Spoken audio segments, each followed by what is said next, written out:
యత్నాలు కుటిల ప్రయత్నాలు ఏంటి ఇవన్నీ కూడా మనం డిస్కస్ చేద్దాం. మనతో పాటు మా కడప ఇన్ఛార్జ్ శ్రీనివాస్ మనతో పాటు లైవ్లో ఉన్నారు. ఇక సునీత ఆవేదన, సునీత ఇవాళ మాట్లాడినటువంటిది, ఆమె ముఖ్యమంత్రిని కూడా ఇటీవల కలిసింది, ఈ కేసు సంబంధించి కావచ్చు లేదా పులివెందులలో ఉన్నటువంటి పరిణామాలపైన కూడా మాట్లాడారు. దీనికి సంబంధించి కూడా మా ఏపీ బ్యూరో చీఫ్ రామారావు కూడా మనతో పాటు లైవ్లో ఉన్నారు. ముందుగా శ్రీనివాస్ దగ్గరికి వెళ్తాం. శ్రీనివాస్, ఏంటి సో అక్కడ ఈ ఉప ఎన్నికకు సంబంధించినటువంటి వ్యవహారం ఎలా సాగుతోంది? ఇక తొందరలోనే అంటే పోలింగ్ కూడా ప్రచారానికి సంబంధించి దాదాపు ఇక 48 గంటల్లో అక్కడ సమయం గడిచేటువంటి పరిస్థితులు కూడా మనకు కనిపిస్తున్న నేపథ్యంలో ప్రస్తుతం ఎలాంటి పరిణామాలు అక్కడ నెలకొన్నాయి?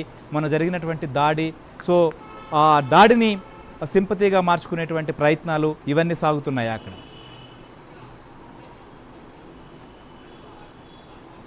శ్రీహరి, ఇప్పుడు చూస్తున్నాము మన కడప జిల్లాలో 2 జడ్పీటీసీ ఎన్నికలు ఉప ఎన్నిక జరుగుతుంది. రెండిట్లో ఒకటి పులివెందుల, 2 ఒంటిమిట్ట. ఇప్పుడు ప్రధానంగా ఈ రెండిట్లో తీసుకుంటే పులివెందుల అనేది 2 తెలుగు రాష్ట్రాలు మొత్తం పులివెందుల వైపు కన్నెత్తి చూస్తున్నారు.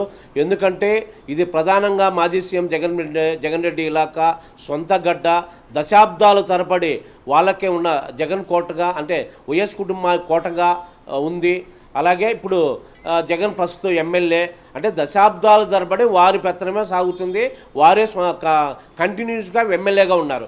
సో ఈ నేపథ్యంలో ఒక స్థానిక ఎన్నిక, అది కూడా ఉప ఎన్నిక, ఒక స్థానిక ఉప ఎన్నిక జడ్పీటీసీ ఎన్నిక కొనసాగుతుంది. అయితే ఇక్కడ ఒక విచిత్రమైన పరిస్థితులు నెలకొన్నాయి. జడ్పీటీసీ ఎన్నిక అయినప్పటికీ ఇద్దరు, అంటే టీడీపీ అధ్యక్షుడు కావచ్చు, ఈ వైసీపీ అధ్యక్షుడు కావచ్చు, అంటే చంద్రబాబు కావచ్చు, జగన్మోహన్ రెడ్డి కావచ్చు, ఇద్దరు ప్రతిష్టాత్మకంగా తీసుకున్నారు. ఆ కడప తెలుగు తమ్ములకు చంద్రబాబు కూడా ఆదేశాలు జారీ చేశారు, గట్టిగా చేసి తప్పకుండా టీడీపీ ఖాతాలో వేయాలని చెప్పేది ఒకటి. అది కూడా ప్రజాస్వామ్యబద్ధంగా.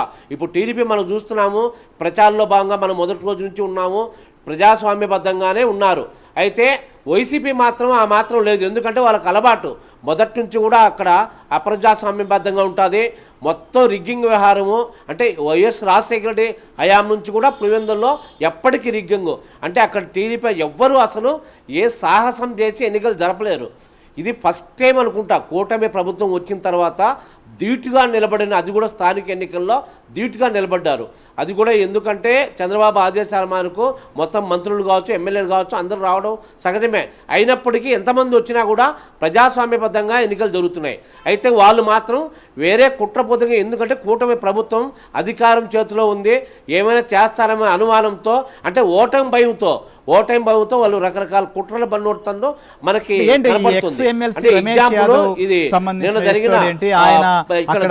ఏదో జరిగిపోయినట్లుగా చూపించేటువంటి పరిణామాలు, దాన్ని అనుకూలంగా మలుచుకోవాలనేటువంటి పరిణామాలు, ఆయనతో జగన్ మాట్లాడడం ఏంటి? అసలు ఈ రమేష్ యాదవ్ సంబంధించినటువంటి ఎపిసోడ్ ఏంటి? శ్రీహారి, అదే చెప్తున్నాం. ఆ కొనుగోలు వల్ల నిన్న అదే జరిగింది. ఎందుకంటే అక్కడ మేజర్ గ్రామ పంచాయతీ అది, అక్కడ యాదవ సామాజిక వర్గానికి చెందిన ఓటర్లు ఎక్కువగా ఉంటారు.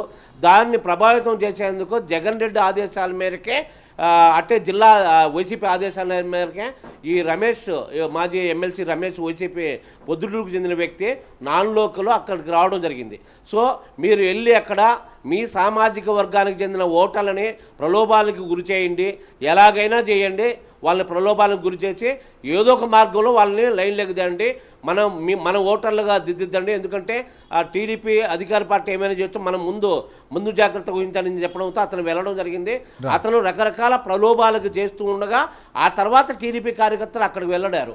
ఆ తర్వాత చిన్నపాటి ఘర్షణ జరిగింది, ఇరు వర్గాలు ఘర్షణ తలబడ్డారు. అయితే ఆయనకు పెద్దగా దెబ్బలు తగిలిందని చెప్తూ, మీరు అన్నట్టు జగన్ రెడ్డి ఏమేమి పన్నాగు, ఇతను కూడా ఒక భుజానికైతే లైట్గా జస్ట్ బెస్కినట్టు మనకు సమాచారం ఉంది. అవి చేతులు ఇరిగారు, ఏదోదో చెప్తున్నారు. అక్కడ కూడా ఇంకోటి ఇక్కడ విచిత్రం ఏంటంటే, ఎక్కడైనా గాయాలు తగిలితే ప్రభుత్వ ఆసుపత్రిని తరలిస్తారు, కేసులు నమోదు చేయనాక అధికారికంగా. అయితే ఈ భారతి వాళ్ళ తండ్రి ఉన్నాడు, ఈసీ గంగిరెడ్డి, హాస్పిటల్కి పోలడము, అక్కడ ట్రీట్మెంట్ చేసుకోవడం, వైసీపీ నేతలు అందరూ కూడా, వైసీపీ నేతలు గాయాలైన వారు అక్కడ తీసుకోవడం అని చెప్పి అక్కడ ట్రీట్మెంట్ తీసుకుంటున్నారు. ఇది కూడా టీడీపీ నేతలు ఆగ్రహం వ్యక్తం చెప్తుంది. మొత్తం మీద అయితే ఇది ఒక కుట్ర వ్యవహారంగా చేస్తున్నారు. అంటే ఇవాళ మనం చూసాం వివేకానంద రెడ్డి సంబంధించినటువంటి జయంతి కార్యక్రమానికి అక్కడికి సునీత హాజరు కావడం, ఆమె కూడా మాట్లాడారు. ఏంటి అసలు ఇప్పటికీ కూడా ఇక్కడ మార్పు కనిపించట్లేదు, సో ఇప్పుడు జరుగుతున్నటువంటి ఎన్నికల సమయంలో కూడా దాడులు అయితేనేమి లేదా